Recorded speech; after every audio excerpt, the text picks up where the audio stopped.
Each bridegroom rejoiced that he was to have such a clever and industrious wife, and praised her mightily.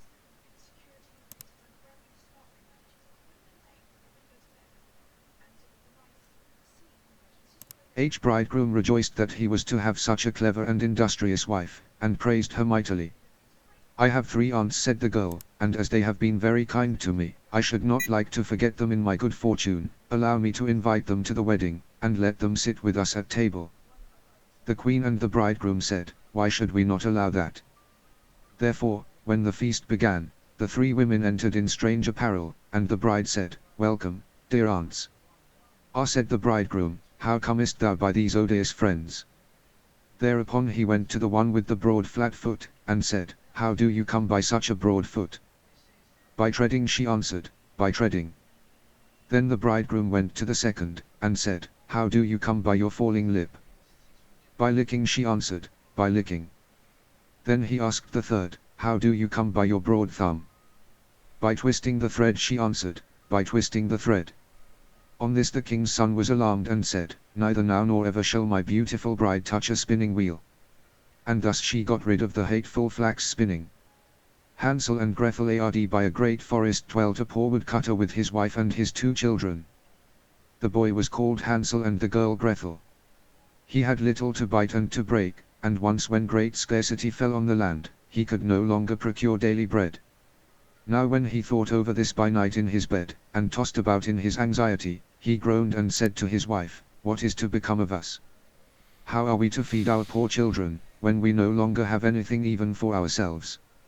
I'll tell you what, husband, answered the woman, early tomorrow morning we will take the children out into the forest to where it is the thickest, there we will light a fire for them, and give each of them 1 piece of bread more, and then we will go to our work and leave them alone. They will not find the way home again, and we shall be rid of them.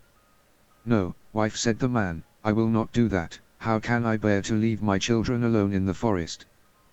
The wild animals would soon come and tear them to pieces. Oh, thou fool, said she, then we must all 4 die of hunger, thou mayest as well plane the planks for our coffins, and she left him no peace until he consented. But I feel very sorry for the poor children, all the same, said the man. The 2 children had also not been able to sleep for hunger, and had heard what their stepmother had said to their father. Grethel wept bitter tears, and said to Hansel, now all is over with us. Be quiet, Grethel, said Hansel, do not distress thyself, I will soon find a way to help us. And when the old folks had fallen asleep, he got up, put on his little coat, opened the door below, and crept outside. The moon shone brightly, and the white pebbles which lay in front of the house glittered like real silver pennies. Hansel stooped and put as many of them in the little pocket of his coat as he could possibly get in. Then he went back and said to Grethel, be comforted, dear little sister, and sleep in peace, God will not forsake us, and he lay down again in his bed. When day dawned, but before the sun had risen, the woman came and awoke the 2 children, saying, get up, you sluggards, we are going into the forest to fetch wood.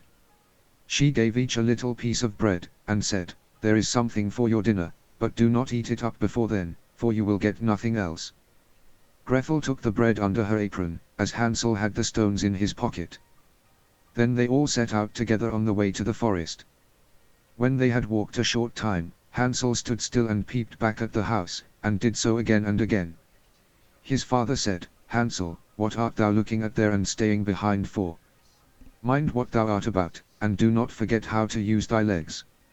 Ah, father, said Hansel, I am looking at my little white cat, which is sitting up on the roof, and wants to say goodbye to me. The wife said, fool, that is not thy little cat, that is the morning sun which is shining on the chimneys. Hansel, however, had not been looking back at the cat, but had been constantly throwing one of the white pebble stones out of his pocket on the road. When they had reached the middle of the forest, the father said, now, children, pile up some wood, and I will light a fire that you may not be cold. Hansel and Grethel gathered brushwood together, as high as a little hill. The brushwood was lighted, and when the flames were burning very high, the woman said, now, children, lay yourselves down by the fire and rest, we will go into the forest and cut some wood. When we have done, we will come back and fetch you away. Hansel and Grethel sat by the fire, and when noon came, each ate a little piece of bread, and as they heard the strokes of the wood axe they believed that their father was near. It was not, however, the axe, it was a branch which he had fastened to a withered tree which the wind was blowing backwards and forwards. And as they had been sitting such a long time, their eyes shut with fatigue, and they fell fast asleep. When at last they awoke, it was already dark night. Grethel began to cry and said, "How are we to get out of the forest now?" But Hansel comforted her and said, "Just wait a little, until the moon has risen, and then we will soon find the way." And when the full moon had risen, Hansel took his little sister by the hand, and followed the pebbles which shone like newly coined silver pieces, and showed them the way. They walked the whole night long, and by break of day came once more to their father's house. They knocked at the door, and when the woman opened it and saw that it was Hansel and Grethel, she said, "You naughty children, why have you slept so long in the forest? We thought you were never coming back at all." The father, however, rejoiced, for it had cut him to the heart to leave them behind alone. Not long afterwards, there was once more great scarcity in all parts, and the children heard their mother saying at night to their father, "Everything is eaten again, we have 1/2 loaf left, and after that there is an end. The children must go, we will take them farther into the wood, so that they will not find their way out again, there is no other means of saving ourselves." The man's heart was heavy, and he thought it would be better for thee to share the last mouthful with thy children. The woman, however, would listen to nothing that he had to say, but scolded and reproached him. He who says A must say B, likewise, and as he had yielded the first time, he had to do so a second time also. The children were, however, still awake and had heard the conversation. When the old folks were asleep, Hansel again got up, and wanted to go out and pick up pebbles as he had done before, but the woman had locked the door, and Hansel could not get out. Nevertheless, he comforted his little sister, and said, "Do not cry, Grethel, go to sleep quietly, the good God will help us." Early in the morning came the woman, and took the children out of their beds. Their bit of bread was given to them, but it was still smaller than the time before. On the way into the forest Hansel crumbled his in his pocket, and often stood still and threw a morsel on the ground. "Hansel, why dost thou stop and look round?" said the father, "Go on." "I am looking back at my little pigeon which is sitting on the roof, and wants to say goodbye to me," answered Hansel. "Simpleton," said the woman, "that is not thy little pigeon, that is the morning sun that is shining on the chimney." Hansel, however, little by little, threw all the crumbs on the path. The woman led the children still deeper into the forest, where they had never in their lives been before. Then a great fire was again made, and the mother said, "Just sit there, you children, and when you are tired you may sleep a little, we are going into the forest to cut wood, and in the evening when we are done, we will come and fetch you away." When it was noon, Grethel shared her piece of bread with Hansel, who had scattered his by the way. Then they fell asleep and evening came and went, but no one came to the poor children. They did not awake until it was dark night, and Hansel comforted his little sister and said, "Just wait, Grethel, until the moon rises, and then we shall see the crumbs of bread which I have strewn about, they will show us our way home again." When the moon came they set out, but they found no crumbs, for the many thousands of birds which fly about in the woods and fields had picked them all up. Hansel said to Grethel, "We shall soon find the way," but they did not find it. They walked the whole night and all the next day too from morning till evening, but they did not get out of the forest, and were very hungry, for they had nothing to eat but 2 or 3 berries, which grew on the ground. And as they were so weary that their legs would carry them no longer, they lay down beneath a tree and fell asleep. It was now 3 mornings since they had left their father's house. They began to walk again, but they always got deeper into the forest, and if help did not come soon, they must die of hunger and weariness. When it was midday, they saw a beautiful snow-white bird sitting on a bough, which sang so delightfully that they stood still and listened to it. And when it had finished its song, it spread its wings and flew away before them, and they followed it until they reached a little house, on the roof of which it alighted, and when they came quite up to little house they saw that it was built of bread and covered with cakes, but that the windows were of clear sugar.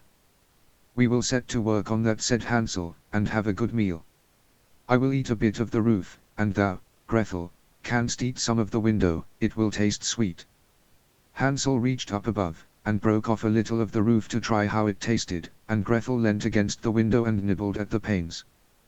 Then a soft voice cried from the room, "Nibble, nibble, gnaw, who is nibbling at my little house?" The children answered, "E wind, the wind, e heaven-born wind," and went on eating without disturbing themselves. Hansel, who thought the roof tasted very nice, tore down a great piece of it, and Gretel pushed out the whole of one round window pane, sat down, and enjoyed herself with it. Suddenly the door opened, and a very, very old woman, who supported herself on crutches, came creeping out.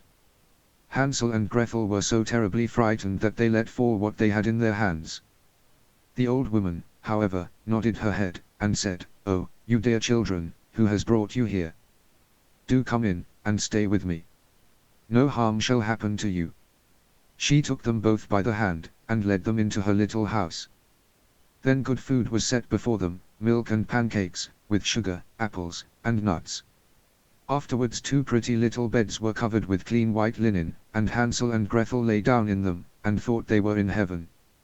The old woman had only pretended to be so kind; she was in reality a wicked witch, who lay in wait for children, and had only built the little house of bread in order to entice them there. When a child fell into her power, she killed it, cooked and ate it, and that was a feast day with her. Witches have red eyes, and cannot see far, but they have a keen scent like the beasts, and are aware when human beings draw near. When Hansel and Gretel came into her neighborhood, she laughed maliciously, and said mockingly, "I have them, they shall not escape me again." Early in the morning, before the children were awake, she was already up, and when she saw both of them sleeping and looking so pretty, with their plump red cheeks, she muttered to herself, "That will be a dainty mouthful." Then she seized Hansel with her shriveled hand, carried him into a little stable, and shut him in with a grated door. He might scream as he liked, that was of no use. Then she went to Gretel, shook her till she awoke, and cried, "Get up, lazy thing, fetch some water, and cook something good for thy brother, he is in the stable outside, and is to be made fat. When he is fat, I will eat him." Gretel began to weep bitterly, but it was all in vain, she was forced to do what the wicked witch ordered her. And now the best food was cooked for poor Hansel, but Gretel got nothing but crab shells. Every morning the woman crept to the little stable, and cried, "Hansel, stretch out thy finger that I may feel if thou wilt soon be fat." Hansel, however, stretched out a little bone to her, and the old woman, who had dim eyes, could not see it, and thought it was Hansel's finger, and was astonished that there was no way of fattening him.